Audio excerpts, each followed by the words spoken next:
14 फरवरी कोई डे मनाया जाता है और उसमें कुछ लड़के जो हैं वो ये कहते हैं कि ये एक इंटरनेशनल दिन है जिसमें हमने फूल देना है किसी लड़की को, इज़हार मोहब्बत करना है। एक सुनार के बारे में आरफ रूमी ने लिखा है कि वो ना उसने बे औलाद था तो उसने एक बच्चा लेके पाल लिया, तो बच्चा उसको बाप कहता था, उसकी बीवी को माँ कहता था। उन्होंने ले पालिक बच्चा था और ये लोग जिनकी औलाद नहीं होती तरस जाते हैं, कई दफ़ा तरसे हुए लोग थे। बच्चे को ले लिया, पाला, वो बच्चे ने भी हद कर दी फर्मा बरदारी की। अब वो जवान हो गया और बड़ा खूबसूरत जवान हुआ। वो सुनार कहता है कि सारी ज़िंदगी मैंने सफाई में, नेकी में गुजार दी। एक दिन दुकान के पे एक औरत आई तो वो कहने लगी ये चूड़ियाँ मुझे खुद से आप पहना दें।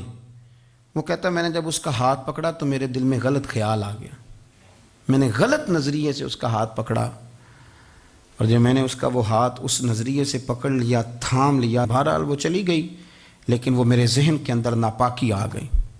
तो मैं घर गया तो मेरी बीवी बाहर खड़ी थी और रो रही थी, तड़प रही थी। मैंने उसे कहा क्या हुआ, तो वो कहने लगी कि बच्चा सारी ज़िंदगी फर्मा बरदार रहा, मैंने माँ बन के पाला, पर आज उसने गलत जहन से मेरा हाथ पकड़ लिया है और मैं तड़प गई हूँ, टूट गई हूँ कि ये अगरचे ले पालक था, किसी का था, पर मैंने तो पुत्र समझ के पाला था, ये क्या हुआ। वो कहता मेरी चीख निकल गई तो मैंने उसे कहा कि ये उसकी गलती नहीं, ये मेरी गलती है। मैंने बाहर आज नज़र गंदी की है तो रब ने मुझे सज़ा दी, ये मुझे सज़ा मिली है।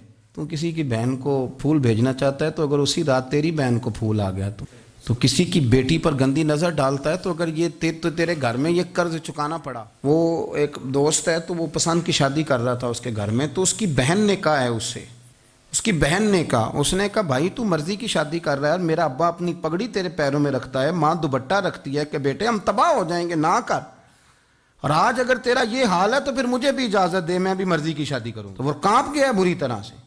वो कहता है ये तू क्या कह रही है। उसने कहा तू तेरे लिए अगर ये जायज़ है तो मेरे लिए कैसे मना हो गया। तो ये कोई मुहज़्ज़ब कौमें नहीं जो ऐसे करती हैं, ये कोई तालीम याफ्ता होने की या गोरा चिट्टा होने की अलामत है। क्या आप किसी को फूल भेजेंगे, शर्म नहीं आती। मुहज़्ज़ब कौम और शरीफ लोग कौन होते हैं। मेरे नबी करीम अलैहिस्सलाम ने फरमाया अल हयाउ मिनल ईमान, हया तो ईमान का हिस्सा है। अगर तेरी नज़र ज़्यादा झुकी हुई है तो ज़्यादा हया वाला है। इसलिए ये कोई गंदमंद किसी जगह भी किसी शख्स को करने की इजाज़त नहीं, वरना याद रखें इसलिए कि जब आपके घर में बहू बेटियां हैं, बहनें हैं, फिर भी आप ये ज़ौक़ बनाएं तो फिर पता नहीं क्या सोचती है दुनिया, कहाँ रुकेंगे। इसलिए ये सारी रसूमात उन लोगों की हैं जो बेहयाई को प्रमोट करते हैं और फिर तरह तरह के वायरस उनकी ज़िंदगियों में आते हैं, फिर उनकी लाशों से ताफुन निकलता है, ताफुन, और फिर ये हाल होता है कि वो दफनाने के नहीं जलाए जाने के काबिल हो। अल्लाह से डरे, अल्लाह हमारे हाल पे रहम फरमाए। इसलिए कोई ऐसी गलत हरकत नहीं करें, बच्चों पर नज़र रखें। अल्लाह हमें समझने की तौफीक अता फरमाए।